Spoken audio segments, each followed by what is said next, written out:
எல்லாருக்கும் வணக்கம். இது வந்து பார்த்திங்கன்னா ஃபிஷ் போன் கேக்டஸ். ஸோ இது வந்து நடுவில் ஃபிஷ் போன் மாதிரி அது நல்லா ஸ்ட்ராங்காக இருக்கும்.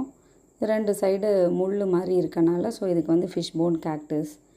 ஸோ இது வந்து இன்றைக்கி ப்ராப்பகேட் பண்ணுறத பற்றி பார்க்கலாம். இது என் ஃப்ரெண்டு வீட்டிலேருந்து அந்த ஒரு கட்டிங் கொடுத்துருந்தாங்க.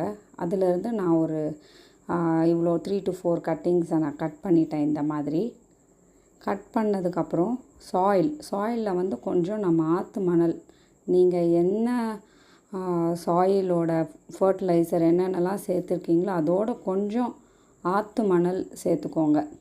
சேர்த்துட்டு நல்லா சாயிலை மிக்ஸ் பண்ணி எப்போவுமே ஃபஸ்ட்டு ஸ்மால் பாட்டில் பிளான்ட் பண்ணுங்கள். அது வந்து ரூட் பாண்ட் ஆன பிறகு நீங்கள் வந்து பெரிய பாட்டில் பிளான்ட் பண்ணிக்கலாம். ஸோ இந்த மாதிரி சின்ன சின்னதாக குழி பறித்து அதுக்குள்ளே பிளான்ட் பண்ணிடுங்க. அவ்வளோதான். ஸோ இந்த மாதிரி வச்சுட்டு தண்ணி ஊற்றிட்டு ஒரு இன்டைரக்ட் சன், அப்படி சன் வந்து டைரெக்டாக செடி மேலே படக்கூடாது. ஸோ இன்டைரக்டாக ஒரு ஷேடு கடியில் அந்த மாதிரி வச்சுருங்க. ஒரு 1 week 2 weeks அப்படியே இருக்கட்டும். அதுக்கப்புறம் நியூ க்ரோத் ஃபார்ம் ஆகும். ஸோ இது வந்து நான் பார்த்திங்கன்னா எங்கள் டெரஸில் தான் இருக்குது.